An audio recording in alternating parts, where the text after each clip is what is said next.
All right, we're good. Good evening, and welcome back to another episode of the Boulevard. We are here for week 5. We're missing one of the gang tonight. Big T's out working late. Big slinging T. But we got the boy Jose in here. You got me, um, and we've been red hot. Let me tell you, we've been red hot in college football. Um, Last week we went 3-1 on our Reddit post. We are 9-4 in the year, up 4.6 units on our best bets. Um, and I'll make it. I'll tell y'all what's been going on with Reddit real quick.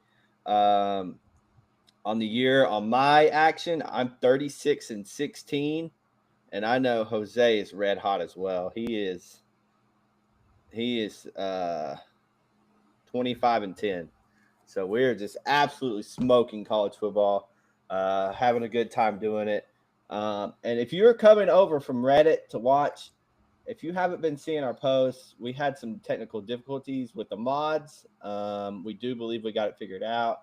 They're a little picky about posting social media, so we do think we have it figured out. So you should be seeing our picks more over there.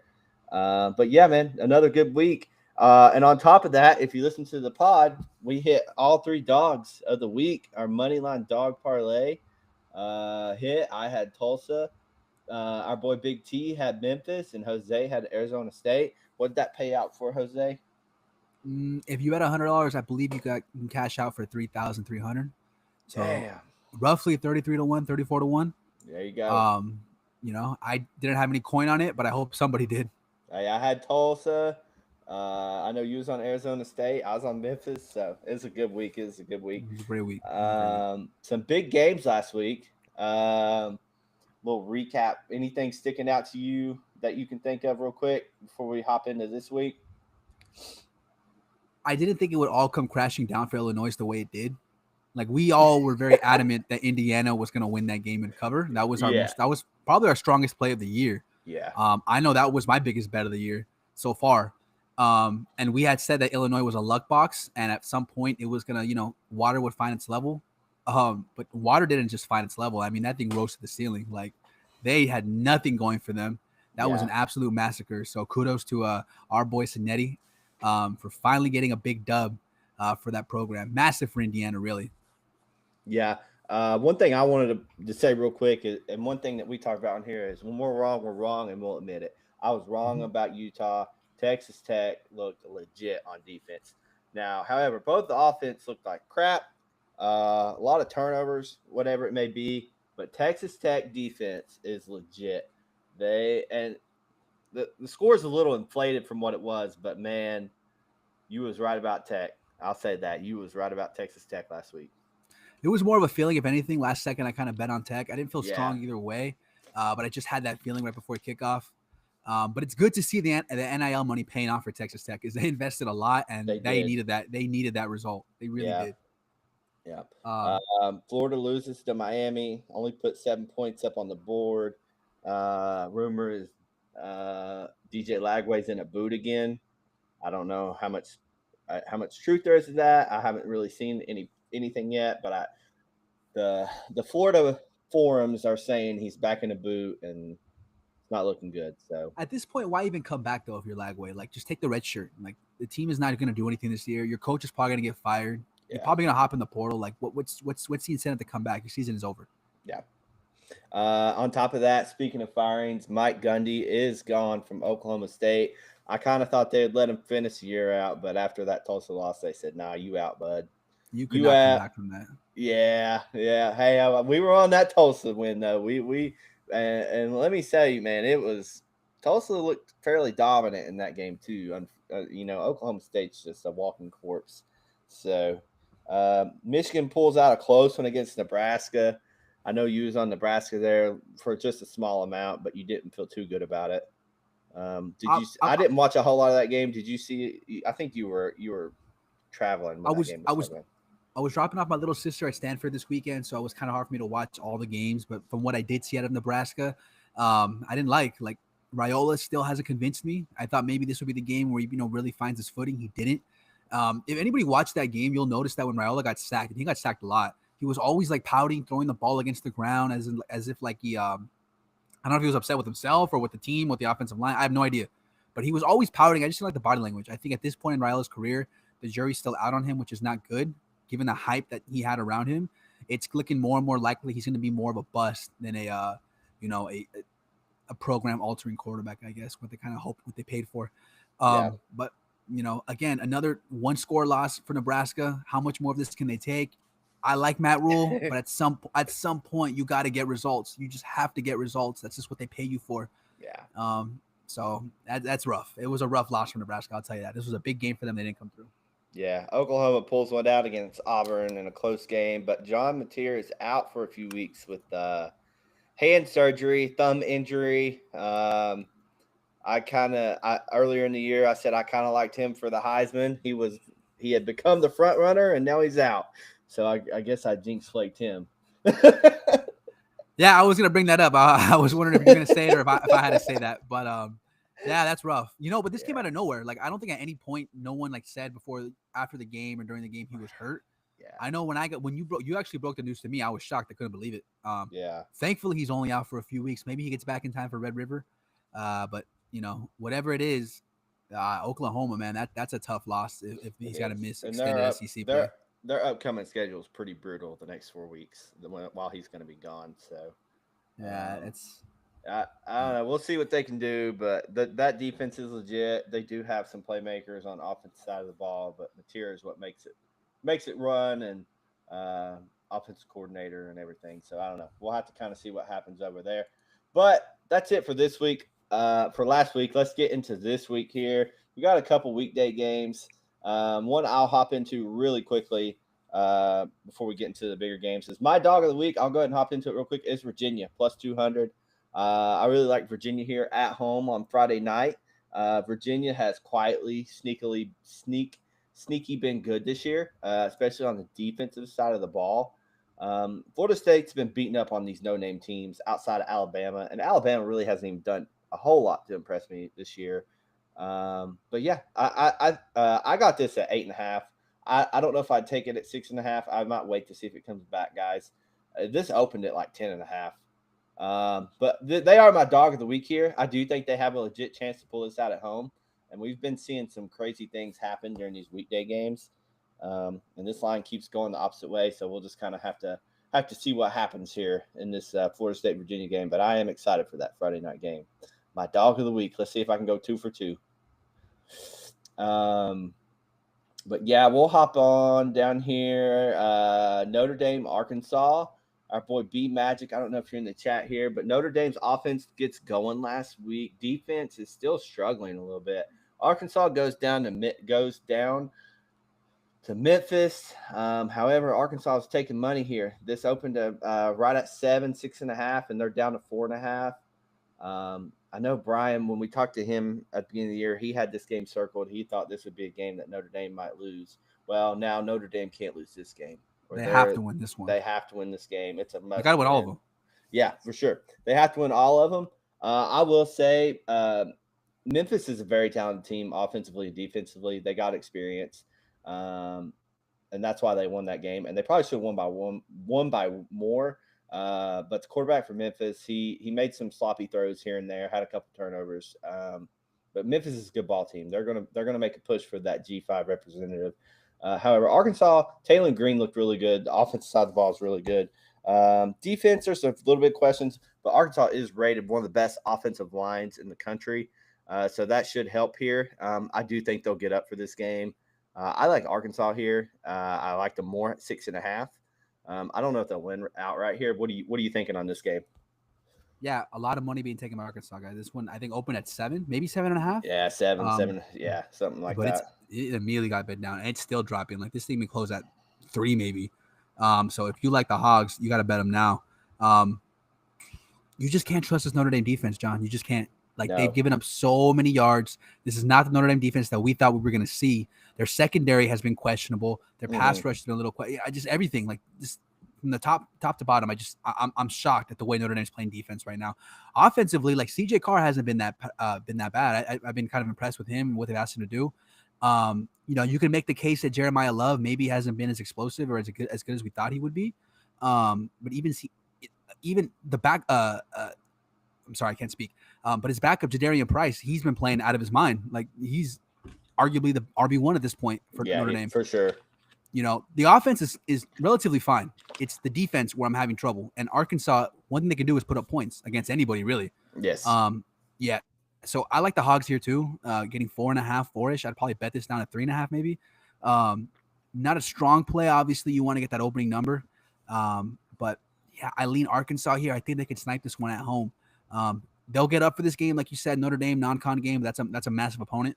I don't know how often Notre Dame goes down to Arkansas, so I'm sure the stadium will be packed, regardless of the situation at Arkansas. Mm-hmm. So yeah, give me the Hogs here. Not a strong play, but I do lean Arkansas at home. Yeah, I agree. I think Arkansas's got a real chance to pull this one out. This might be a game I'll bet live. But Brian was texting me the other night during that game. He was pissed. He said this Notre Dame defense is awful. I mean, it's one of the worst ranked defenses they've ever had.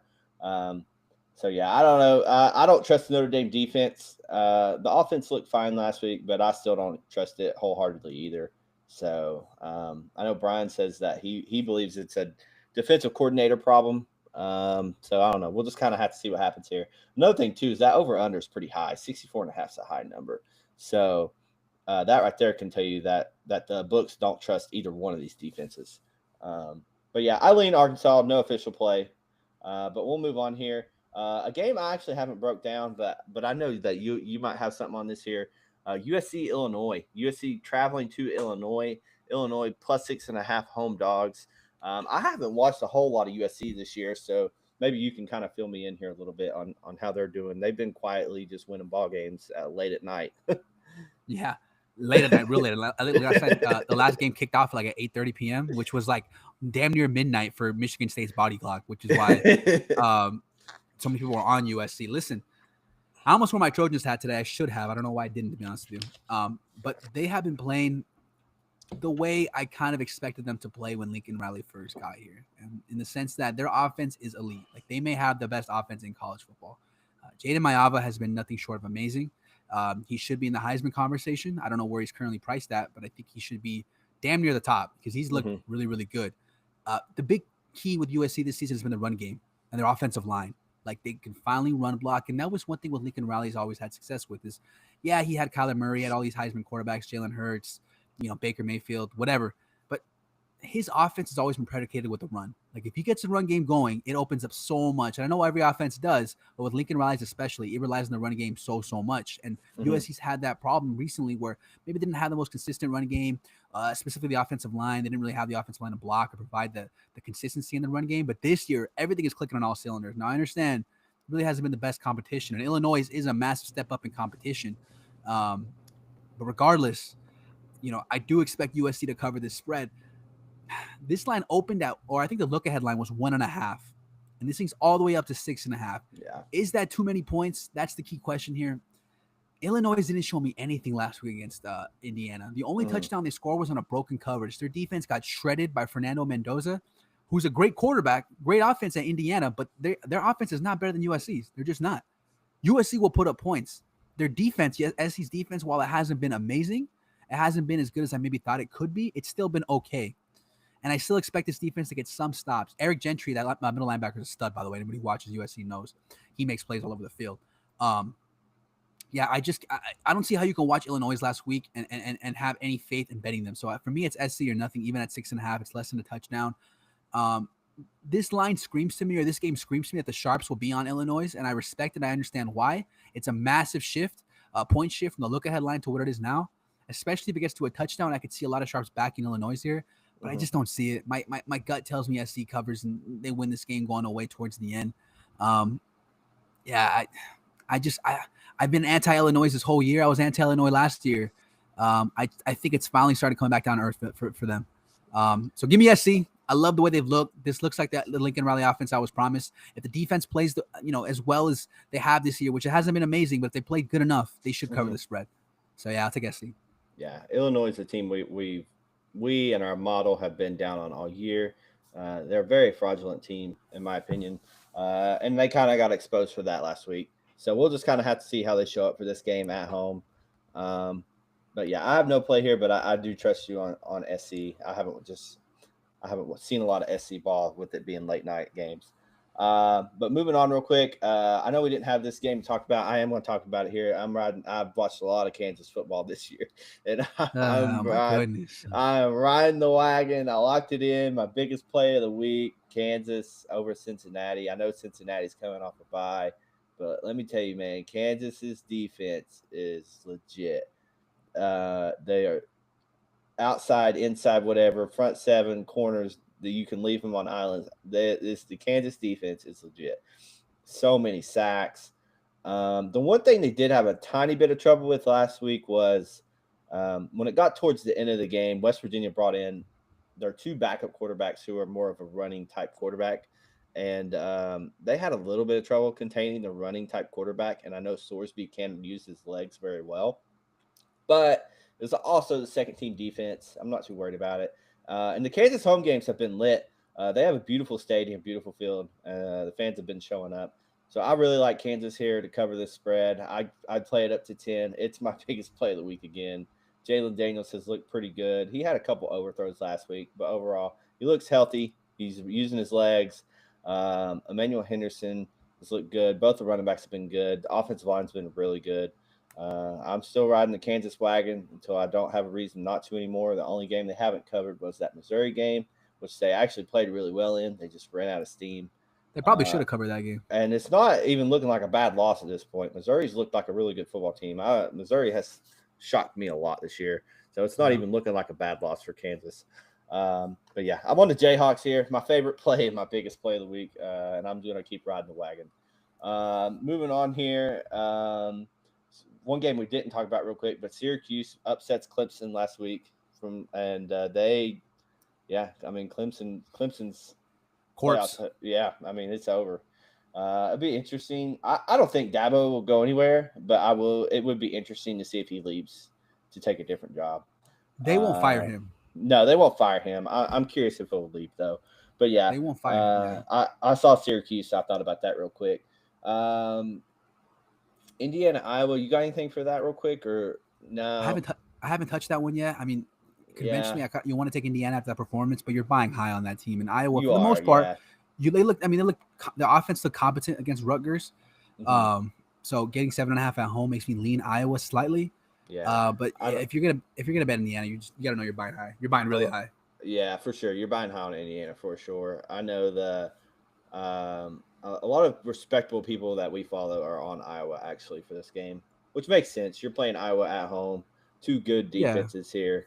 Mendoza's actually the Heisman frontrunner now for Indiana. So, I don't doubt it. He looked amazing. Yeah, so no play either for me, but it'd be an interesting game to see how Indiana comes out after that shellacking last week on Illinois. But we'll move on here here's a big game right here. Auburn, Texas A&M. At Texas A&M, spread is 6.5. I have no official play here, but I've actually been fairly impressed with Texas A&M. Do I think they can cover this spread? I don't know. I think the number's right here. Auburn hung more with Oklahoma more than I expected last week. You know what I mean? Like they did. Maybe the Mateer injury had something to do with that. I don't know, but Auburn did hang with them. They do have playmakers. Their defense is pretty decent, pretty good. So I think this will be a very close game. I don't know if they'll win at A&M here, but I do feel like Auburn needs to win this game to have any chance of making the playoffs or doing anything really outside of a decent bowl game. So I'm going to lean Auburn for the purpose of the podcast, Auburn plus 6.5. But I do think A&M will win this game. You got anything for this? I agree. I think Auburn covers the spread. Listen, they probably should. I mean, I'm not saying they should have won last week, but they put themselves in a position to win. Yeah. I think Auburn has the best receiver in the SEC, Cam Coleman. I think he's that good. I know Ryan Williams is all the hoopla, but I think Cam Coleman is the best receiver in the SEC. Look, A&M look great, right? They've looked great this season. They went to Notre Dame. They beat Notre Dame, knocked them off. But you got to keep in mind, like, is that as an impressive win as we think it is, because this Yes. Notre Dame defense is not good. Like, Yeah. Marcel Reed looked great, but if you look at his box score, he was really, really inaccurate, very inefficient. He just happened to hit a couple big throws. You know what I mean? So it wasn't which is something he showed a lot last year too, was inaccuracy. yeah, like Yeah. exactly. Like, I didn't see any real improvements from him. This Auburn defense is significantly better, at least on paper. At least what we've seen so far than what Notre Dame offered. So yeah, I like the 6.5 here with Auburn. I don't mind the money line either, to be honest with you guys. If this goes up to 7, I feel like it's must bet. I don't think it will. I think this comes down. But yeah, A&M's getting a lot of love right now, and fine. It was a big win for them, but let's pump the brakes a second, guys. That Notre Dame defense, that Notre Dame secondary is really not all that good. And besides a few big throws from Marcel Reed, he was not all that great either. Yeah. So yeah, give me Auburn. They probably could have won last week against Oklahoma. Yeah. I'll take the 6.5. Moving on here to a game I'm super excited about. A couple games here coming up that we're about to talk about. First one is LSU at Ole Miss. This line has flipped. LSU opened -1.5. They are now +1.5. I know Tyler has LSU currently as his dog of the week since it has flipped at +102. I think LSU is legit. Their Clemson win doesn't look as good as it should now, but I still think LSU is legit offensively, defensively. I think they're the complete package this year. I think they figured it out. Trinidad will make the start for Ole Miss this weekend, who has been playing some pretty good ball. But the offensive line, there's some questions around Ole Miss's offensive line for me. The offense as a whole as well, and the defense is just not been what I expected it to be. I get why Ole Miss is a favorite here at home, SEC environment, right? But I still think LSU is the better team here. Shout out to my boy Whit Weeks out here playing my games. That was a hell of a story. I mean, that's crazy here. But yeah, I like LSU here. What are you thinking? I know Tyler likes LSU. Are you leaning Ole Miss? I'm leaning Ole Miss. I'm not gonna lie to you. Listen, yeah, I thought you would be. Yeah, they made the right decision going with Chambliss, and I understand. Austin Simmons came into the season as a starter, but you cannot bet Chambliss just based on how he's been playing this season. These last couple games, he's looked phenomenal. Yeah, I'm gonna go with Ole Miss only because I don't really know. I know you kind of overlooked the Clemson game, and so be it. But I just can't get there. Like that win against Clemson is not aging well. I mean, that was a game they were trailing in. They had to come back in. Clemson almost got the doors beat off them the very next week against Troy at home. Keep that in mind. On top of that, yeah, they won a few weeks ago against Florida, but DJ Lagway threw 5 picks, and you can attribute that to the defense, fine, but still, that's kind of an anomaly. You don't expect that to happen very often, and it's still only win by 10. Like, Florida still almost had a chance to win that game. It just seems like something's off with this LSU offense. Like, Barian Brown hasn't been as involved as I thought he would be when he came over from Kentucky. I thought that was a big-time pickup, and to be honest with you, I've been kind of underwhelmed by him. The running game maybe hasn't been as good as I thought it would either. Nussmeier, while I still believe in his potential and who he is as a quarterback, he still probably is the best quarterback in the SEC, or at least one of them. Again, I just feel like it feels like they haven't really reached the potential or the heights I thought they could have met. Now, this is a great opportunity for them to show out because Ole Miss's defense is not good, right? But I need LSU to go out there and prove it to me. I need them to prove it to me and show me this is the team that I think they could be. I'm going to back Ole Miss here because I really respect Lane Kiffin as a coach. I really think he can put together a game plan that Chambliss can utilize and run. Again, at home for Ole Miss, not a very strong play for me here, but I do lean Ole Miss at home. I think the line is kind of talking the right way here. It flipped, like you said, John. LSU has a lot of hype, but if you dig a little deeper, I just feel like there's too many holes in their wins, too many holes in their in their resume. This is a great opportunity to prove it, though. They have to prove it this game. If they prove it this game, I will be all in on LSU because they probably have, without a doubt, the best resume after this win if they get it. But I'll lean Ole Miss here. Not a very strong play for me, but I'm sure when the game kicks off, I'll have a little bit of coin on Ole Miss. Yeah, and like you said, this is the prove it game for me as well. Yeah, it's a gut check game for both teams, really. Yeah, yes, yeah. And you're completely right. Making the switch to Trinidad was the right decision because Austin Simmons was bringing this team down. He did not look good, especially in that Kentucky game. I watched that whole game, and something was off. I'll tell you what, though. Their running back at Ole Miss, I can't remember his first name. I know his last name is Lacey. Yeah. I think he's very impressive. I really like his game. I like the Yeah. way he runs the ball. So that could be big right there for Ole Miss into Mhm. this game. Yeah, LSU's defense will really have to step up for them. That'll be the X factor in this game, in my opinion. Will be Yeah. LSU's defense containing this Ole Miss offense. I'm not too worried about the LSU offense. I'm not too high on the Ole Miss defense here, but Ole Miss can keep up for sure. So, but yeah, I'm on LSU. You're on Ole Miss. Big T's on LSU. So we'll have to see how that plays out. I think it's gonna be a great game. But we're moving on to the Bucknuts, your team, baby, playing at Washington, a team that I said in the previews I'm down on. I don't think they're legit. I think I even said take the under on their win total, whatever it was. I'm gonna let you start here. I know where I stand, but Ohio State traveling to Washington. Line opened at 10.5 at some books. I got a 9.5. I won't say which team yet. We're down to 8.5. What are you thinking? Oh boy, I mean, this is a game that I'm very nervous about. If you're any Buckeye fan out there right now, or any Buckeye backer, I mean, this is. I'm not saying it's a trap game at this point because there's definitely some money coming in on Washington. Yes. This is no longer considered a trap game. Like Ohio State knows this is a game they could lose. They have to go and show out. But you're going across the country to a very, very underrated home field environment. I want to say besides Georgia, I think is number one in consecutive home victories. Washington is number two.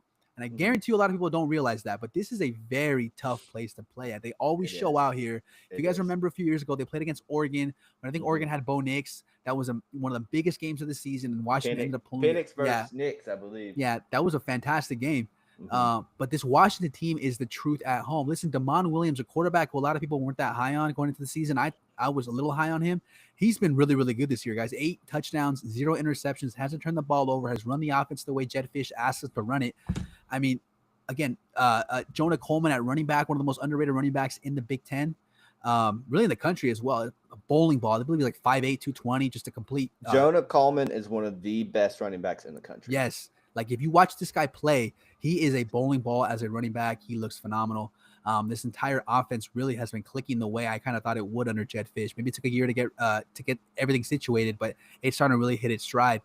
If you're Ohio State, listen, that week 1 game against Texas, for as good as we thought that of a win that was, and don't get it wrong, it was a great win. It really hasn't aged as well as we thought it would. Like Texas and Arch has really struggled, right? They really struggled. Saying since that game, while he's gotten better, he still hasn't really impressed me to the way he hasn't played to the potential I thought he could play at yet. Now, it's not to say he can't get there, right? He has the weapons around him. Maybe this is a great game to show out for him. But I'm still a little hesitant with him. Jeremiah Smith is going to get his. I assume Washington will double, triple team, whatever it takes to slow him down. And they're going to leave one-on-one with Carnell Tate. Can Carnell Tate win on his own? I believe he can, but we'll have to wait and see. Washington is notoriously known for having really good corners. And not only do they have good corners, they have a type of corner they like. All of their secondary, I believe, is like 6'2" or higher. Their starting cornerbacks are 6'4" or higher. I know one guy has a funny name. I believe his last name is Prysock. Fisians Prysock, I think his name is. Like 6'4", 6'5" corner. A lot of length out there. Can really cause some havoc. It's a different type of secondary that Ohio State perhaps is used to seeing. Perhaps that causes some problems.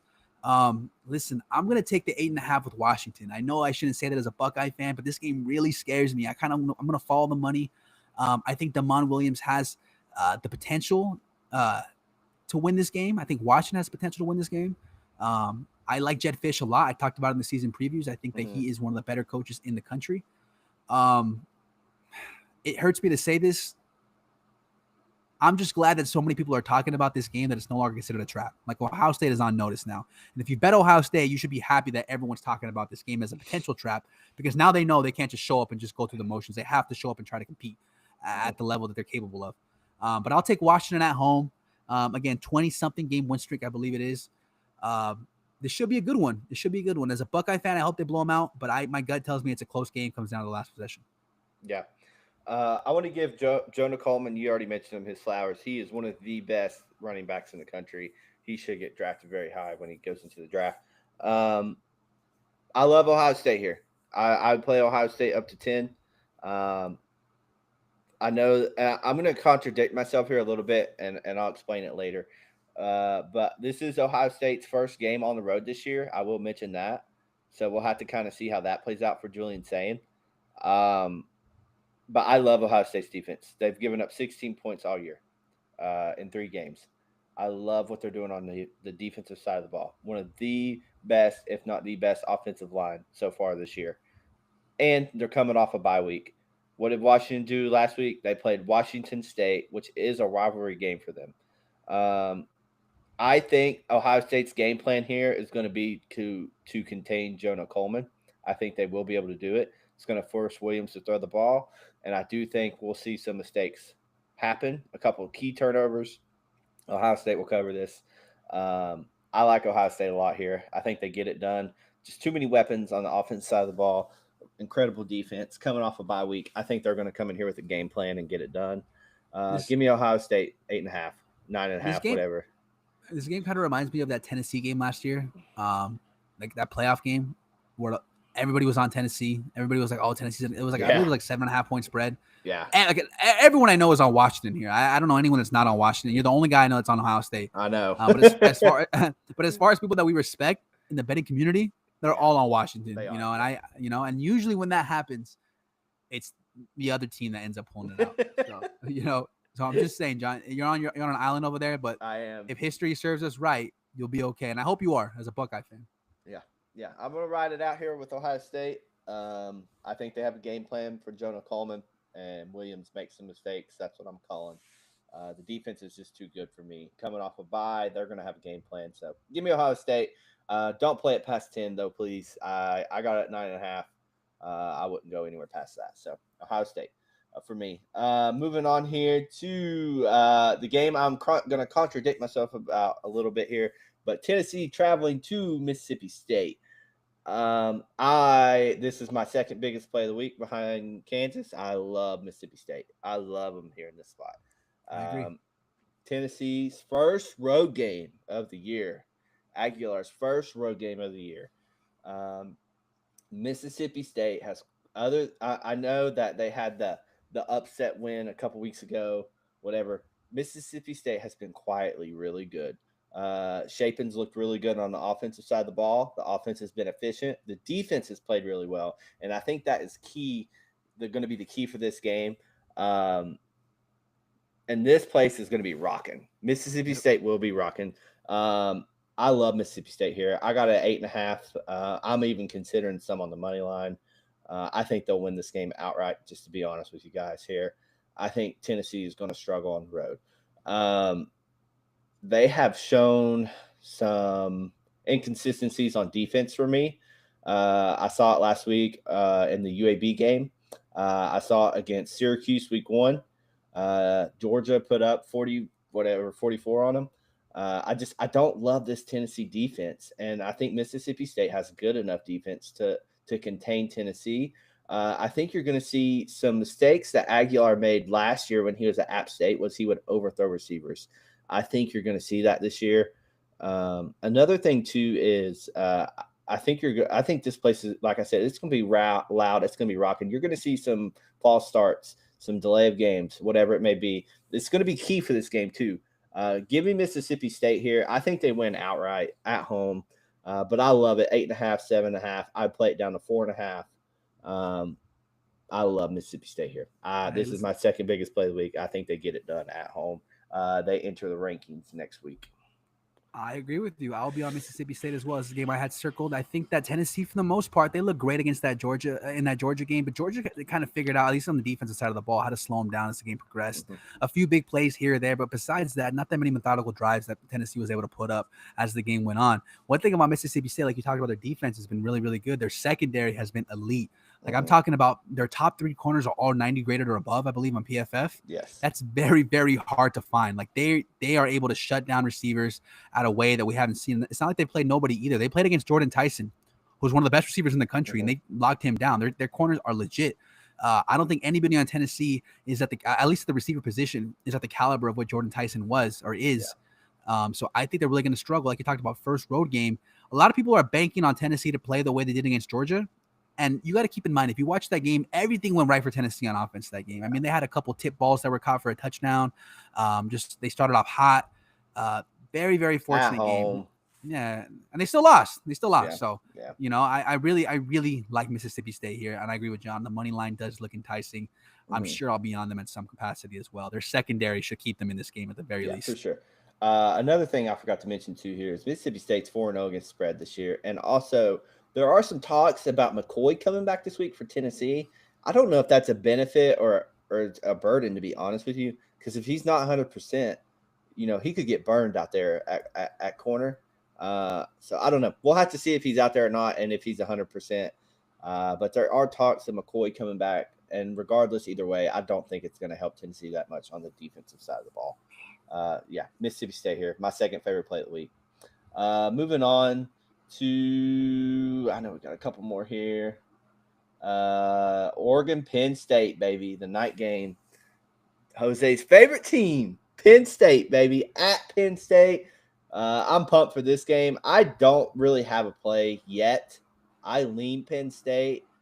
I just haven't seen anything. I mean, who's Penn State played? That's the problem. I haven't seen it. Who have either of these teams played? Yeah, I mean, this is gonna be it right here. The winner of this game, will probably go to the Big Ten championship. I don't know here. I lean Penn State. I'll let you start it off, and tell me why I shouldn't be on Penn State. Here's what I will tell you. Okay, is that I know Tyler's not here right now. He's working. Wish he was here, but I do know I talked to him earlier in the week, and his exact words to me was, "It's gonna suck that we have to bet Penn State again this week." Okay? Those were his exact words. It's gonna suck that we gotta bet Penn State again this weekend. And I was sitting on the phone and I was thinking to myself, like, "Damn, is he right? Am I really gonna go back for fifths with this team?" If anybody's new to this podcast, anybody hasn't seen this before, Penn State has perennially burned us in any big game they play in, okay? Any big game Penn State plays in, they don't win. They don't cover. They don't do anything. That's just what they do. It's in their DNA. But for some reason, collectively, we all bet Penn State. Why we do it, I have no idea. It's just something that we do because the numbers look right. The personnel looks right. The roster looks right. The situation looks right. We can find a million different reasons for Penn State. At the end of the day, it's always wrong. They just don't do it. They don't cover for us, okay? Yeah. And we're in another situation right here. We're off, just by looking at it, for what it is. Yeah, you would think Penn State would cover this game, right? They have the more experienced quarterback, Drew Aller, who's been in college for fucking 10 years now, okay? They have two of the best running backs in the country on the same team, right? Singleton and Allen. They have upgraded the receiver corps to a level that we really haven't seen. We haven't seen out of Penn State in a while, right? They went out and got Trevor Pena out of Syracuse, who I liked a lot. I forget the other receiver's name. They got somebody else as well. While their tight end maybe isn't as good as Tyler Warren, and it's going to be very hard to replace him. Luke Reynolds has still looked pretty good in the spots and the opportunities they've given him. The defense, as always, is really, really good. Denai Dennis-Sutton is one of the best players on the defensive side of the ball. Their secondary, AJ Harris, has looked great. They really don't have too many flaws, okay? Like, if you look at it from that perspective, they don't have too many flaws, and they're playing at home, and it's a whiteout game, and it's a primetime game, okay? But I don't care, because I'm not doing this again. Give me the Ducks plus 3.5. I don't just like this bet. I love it. I cannot wait to watch this game. This is a game I'm so hyped for. And I'm telling you right now, I'm going to have my coin on Oregon. I'm not gonna get burned again by Penn State. I've learned my mistakes. Look, I'm about to be 20. I'm about to be 29 years old. Okay, listen, I've been through life, and the one thing I know about life is you have to learn from your mistakes. You have to learn from where you went wrong. Okay. Yes, I got burned 3 years ago with Penn State, and then I got burned again the year after, and then I got burned again last year. That's it. I'm growing. This is the moment where you could look back on my life and say, Jose, you've grown as a person. Because I'm not betting this team anymore. I'm done. Give me the Ducks. Listen. Who would you rather have at quarterback right now, Dante Moore or Drew Aller? And the fact you even have to think about that for a second just goes to show how bad Drew Aller even is. Okay, now I think we would all take Drew Aller, I guess, but we do have to think about it, right? You do have to sit here and ponder it for a second. If you look at their big time throw percentages, Dante Moore, I believe, is like at 8 or 9. Drew Aller's at 1 for the season. He's at 1 big time throw. Now, I understand he's not playing against the best competition. They don't need him to throw that much. They're a running team. But to only have 1 big-time throw when you're the potential first pick in the draft, at least that's what they say. That's what they tell me. You might be the first pick in the draft. That's ridiculous. That's not good enough. I'm sorry, it's not. Okay, it's just not. Okay. From the running back perspective, yes, Penn State's running backs are better, but guess what? Oregon's running backs Oregon's have got some a juice. dog. Yeah. They have some dogs there, dude. They are not. They are. And Mekhi Hughes hasn't even popped off yet. The transfer from Tulane. If they can get him going, it's going to be. It is a lot closer than you think. The offensive lines. I think I would take Oregon's. One thing about Dan Lanning is he always produces good offensive linemen. Good offense. He understands you have to build through the trenches, and I give him respect for that because a lot of coaches don't realize that you have to build through the trenches. That's what Dan Lanning has done. The receiver corps is where I was really, really concerned with Oregon this year. Okay, I was not a big believer in what they were going to throw out there, but I'll tell you what, Dakarian Moore, the true freshman 5-star receiver, has looked nothing short of amazing. He's lived up to his 5-star billing, and I can't remember his name. It's not even a receiver; it's his tight end. Is it Kenny Sadiq or Sadiq? He has he is a star. Like, he will be a first-round draft pick whenever he decides to come out. I love his game. I really, really enjoy watching this guy play. He is a legitimate star. For everything Tyler Warren was for Penn State last year, Sadiq or Yadik, whatever his name is, I'm sorry, he will be that player for Oregon this year. He is that good. So Dante Moore has some options to distribute the ball to. I'm not falling for it again. I'm not. Okay. I think this Oregon team has looked the part. I think they come into Penn State and win this game. And really think about it. This is a great opportunity for both these coaches to shut up the haters. Yes. I know Dan Lanning has won some big games in his past, but those usually all happen at home. He hasn't really won a big game outside of his own stadium. And for James Franklin, it doesn't matter where they play. They don't win any big game at all. He's never won. Yeah, that's always been the question with him is, can you win it? And he hasn't. He's never won the big one. He's never won the big one. Not really. I mean, maybe he's beat Ohio State or Michigan once or twice, but not consistently. And that's the level that we think he could. And ultimately, we remember this guy as a loser in these big game scenarios. So give me the Ducks. I'm sure I'm going to have some good coin on this one. I like them quite a bit, to be honest with you. I'm not falling for this again. It's 3.5 right now. I don't think that lasts. I think by game time, this thing probably closes at 3. So if you want to scoop up that hook, you should do it now. But Oregon getting 3.5 points, I like that a lot. I will have some good coin on them. The only question mark I have with Oregon is this is Dante Moore's first true real road test. Okay. Now I know he played at UCLA when he was a true freshman, but the level of competition he played at UCLA, the teams he was playing against, is not going to be the same. Yeah. It won't be the same environment that he's going to walk into in Happy Valley. I'm assuming this will probably be a whiteout. I think it is. It should be. If it's not, they should fire themselves, because this is the definition of a whiteout game. Yeah. Give me the Ducks. I don't care. I'm not falling for it. I'll take Oregon 3.5 all day. No problem. Yeah. They'll win this game. Oregon will win this game. I was going to bring this up to you real quick too. And for any of you longtime listeners, you'll remember us talking about this last year. But this reminds me a lot of the game last year when Oregon played Ohio State. And we weren't convinced on Oregon yet, but we thought that Dan Lanning had some stuff hidden up his sleeve. And I could definitely see that happening again this year. Dan Lanning is one of those coaches that he won't show everything until it's time to. So that'll be interesting to see. I lean Penn State. I don't have a play here, though. I don't know what to do yet. There's a lot of variance with this game. With any game Dan Lanning coaches in, a lot of variance, because he is the kind of coach to like to go for it on 4th down. Yes. Kind of regardless of where the field is. So if Oregon converts some of those 4th downs, who knows? It may flip the script entirely. So just knows there is some variance with these Oregon games. I do think it will be close, and I'm a big advocate for this. But for anyone out there who's got DraftKings, FanDuel, whatever, use your profit boost, get you some extra points, because it can matter, and you can still get it at plus 100 or better. I'd say on this line here, you could probably get it. You could probably get this at plus 6, minus 110 if you really wanted to, if you believe in Oregon. So. But I'm a big advocate. Use your profit boost. Always look for them. But yeah, it's gonna be a heck of a game here.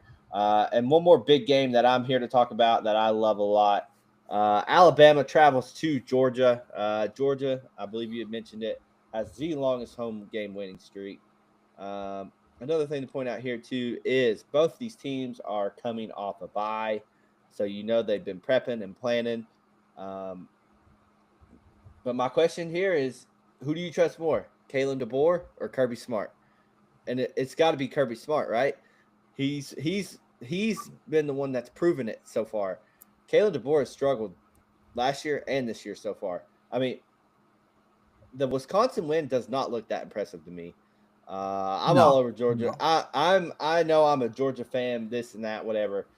I think Georgia will win this game by 6 or more at home. I'm also another thing too here. I'm on the over. I'll explain that in a minute though. I love Georgia here. I think they'll win this. I'd play it up to 4.5, maybe even 5.5, but try to stay around 4.5 or under here. At home, Georgia don't lose at home. I know that they looked. The defense looked a little shaky against Tennessee, but Kirby Smart showed he can make adjustments. He got the win. And Tennessee does have one of the more explosive offenses in the country. So Gunnar Stockton has shown me a lot this year. He has shown me that he can kind of move with his legs, make some plays. Nate Frazier's been really good. Zachariah Branch has been okay. I kind of expected a little more out of him than he's shown me. Maybe he'll bring it out this game.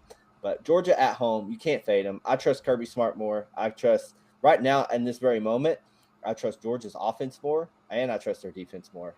So give me the dogs here. I got it -3.5, and I'm completely fine with that. It's down to 2.5 juice right now, but give me the dogs here. And I am on the over, by the way, real quick. I'm on the over at 50.5, and that's all the way up to 53.5. So I am on the over here. I do think this will be a somewhat of a shootout. But yeah, give me the dogs and the over. Yeah, typically when you have like teams of this caliber, when you have this many athletes on the field, the over normally hits because again, you just have so much quality. You have so much quality out there, so I don't hate that look. Look, Kalen DeBoer may have to win this game. I'm not saying to save his job, but if they don't win this game right here, you're going to have a lot of angry Alabama fans. So the pressure, in my opinion, is all on Alabama here. They've already lost the game. You know, they really can't afford to lose that many more. This is a great opportunity, though, for Alabama, for DeBoer, to show everyone that they are a capable team and they can beat these upper echelon teams. Keep in mind, these teams played last year, and it was one of the best games of the season. Yeah. But it was a game that Alabama ultimately won. And I wouldn't necessarily say it was a fluke either. Like the way DeBoer game plan for that game, he really, really put together a very, very solid a game plan, and they executed at a high level. It wasn't a fluke, is what I'm trying to say. Like they really did play to the level that they are capable of doing. As far as this season goes, look, Ty Simpson has looked a lot better than what he showed against Florida State. Okay. So it's not out of the realm of possibility if you were to convince me that Bama were to go in here and win this game just based off the quarterback play. And we know Kalen DeBoer is a wizard when it comes to quarterback play. We've also seen Georgia struggle against good quarterback play with Aguilar already. Right now, I know that was on the road, but even still, they did struggle a little bit when they had to play against a really good quarterback, a capable quarterback with a head coach or an offensive coordinator in Heupel who could put together a quality game plan just like DeBoer can. The question I have with both these teams, because I haven't been impressed with either one, is their defense, or specifically their defensive line. Like this Georgia defensive line, I read a stat they only have 1 sack this year amongst the defensive linemen. That's a problem. That cannot happen if you're Georgia. And we kind of talked about in the preseason how UGA maybe is not the same UGA team that we've seen in previous years from a talent perspective. Like there's not that many NFL guys on these teams as there were in previous years. And it's kind of showing. Like I expect more out of this defense, and they really got to step up and make a play. Conversely, Alabama, their defense has also been pretty lackluster, at least not to the level we thought they were going to play at. Their defensive line, their pass rush has also kind of struggled. Not to be fair, they played against Florida State, one of those games, a team that really doesn't throw the ball that much, so it's kind of hard to get sacks on them. But even still, they're not playing at the level that I thought they were capable of. Big question mark for me. Which one of these defenses is going to step up? I'm going to take Alabama here. I'm going to take the +3. I like the way Ty Simpson's been playing. I'm a big fan of Kalen DeBoer. I've always been a big fan of his. I think he can make something out of nothing. And I just think he has too much talent on this roster for Bama for me to quit now. I was all over them in the preseason. I said they would win the SEC. I said they would win the national championship. Now, I'll be the first to admit they do not look as good, especially after that Florida State game, as what I thought they would be, especially the defense. But there's no better opportunity than now if you're Kalen DeBoer to shut all these haters up. But if you don't win this game, it might get ugly in Tuscaloosa. It might get ugly amongst the fans. So this is the prove it game for him for sure. This is it. This is big time game here. This is it. Even if Georgia lost this game too, I think they could still make the playoff pretty easily here. Sure. This is it. This is a big time game. Sure. So I lean Georgia. You're on Alabama. we'll have to see what Big T's going to do. It should be one of the best games of the year, probably. That and the Oregon Penn. The slate this week is unbelievable. Absolutely. I mean, this is a slag. If you have plans this weekend, I'm sorry, because you need to be at home watching these games, especially these afternoon games. You better have 2 TVs set up, one with Bama, Georgia, one with Oregon, Penn State. Yeah. And just sit back and just hope that whatever bets you place come through, because this is what we live for. Anyone who's a college football fan like we are, or a gambler, or whatever you want to call it, this is the slate that we all want to see. This is the best slate of the year. It's got to be up there. I hope nobody has plans. I hope you just sit home and watch these games, because that's how good they're going to be. Yeah, I agree. I do, and I do believe that is probably our last game. Yeah, those are next week. That is our last game of the night to break down. But we will shout out our bets real quick, or what we're leaning, and our dogs of the week, and then we'll end this thing here. So I'll go first. I'm on Virginia plus 7.5. LSU, Ohio State, Mississippi State, UGA, and Kansas. I love those. Specifically Mississippi State and Kansas. Those are my 2 favorite places this week. And you can follow me at jhumphrey25 on Action Network. I believe I'm 36-16 in college football this year, so we're on a heck of a run right now. And my boy Jose 808 over on Action Network, he's 25-10, absolutely smoking it as well. Any plays you want to shout out real quick? Yeah, amongst the plays that I really like off the bat, Mississippi State 7.5, Ducks 3.5, Washington 8.5. And there's one more game that we haven't actually talked about. It's a big game, though. I just want to touch on it real quickly. It is go ahead. It is my underdog of the week. It's a Friday night game, TCU at Arizona State. This is a massive game in the Big 12. Back-to-back massive games for Arizona State. We kind of talked about it in the preseason, how we're all high on TCU, and I'm still going to back them here with Josh Hoover, who is the most underrated quarterback in the country. He's looked good. He has looked legit, right? Sonny Dykes has these boys rolling. On some books, you're getting 3 now with TCU. I would take that 3, and I would sprinkle some on the money line. What is it, plus 125, I believe it is? Yeah. So some small pups right there. But listen, back-to-back tough games for Arizona State. They did not look that good against Baylor. I thought they kind of lucked out of there. They walked out of there a little lucky to get the win. We were on Arizona State, but I wasn't as that impressed. It wasn't as impressive as a win as I thought it could be. And for TCU, they have been rolling. I mean, Josh Hoover has looked phenomenal. You know, I know in the preseason he made a lot of controversy, whatever you want to call it, a lot of commotion because he was, a furry. But I'll tell you what, dude, whatever he is, I don't care. He can be whatever he wants. He looks amazing. He looks really, really good. And if that's what it takes to be a Heisman quarterback, then I expect every quarterback in the country next year to show up to whatever furry convention is local and show out there, dude, because that may be the magic ticket. But yeah, I'll take TCU here. I see no reason to stop backing Josh Hoover now. Massive game. And again, Arizona State, a little lucky last week to walk out of there with the win. So I'll take a 3 at TCU, and that'll be my money line dog this week. That's his dog of the week. Tyler's is LSU now that they are dogs, and mine's Virginia. I like those dogs that have a little more juice on them. So we hit Tulsa last week. Let's see if we can hit Virginia this week. I'm gonna tell you, these weekday games, man, these Thursday and Friday games, some weird stuff happens. They sure do. Yeah. But again, like I said, you can follow us at _Boulevard on Action. Jose 808, he's absolutely killing it this year. You can follow me, jhumphrey25. I know my boy Big T's been doing really good in NFL. So follow us over there on Action Network. And then for my Reddit people, if you're still tuning in or listening, we do believe we got it figured out. You should be seeing our post again starting this week. So we'll be posting to Reddit and our X account, Twitter account, whatever. I've been posting all of our plays there as well. So if you want to see them on there, it's easier for you. Go follow us over there. All the links are in the YouTube bio. We appreciate you guys. You all have a great night. And yeah, stay tuned for our best bets over on Reddit. But yeah.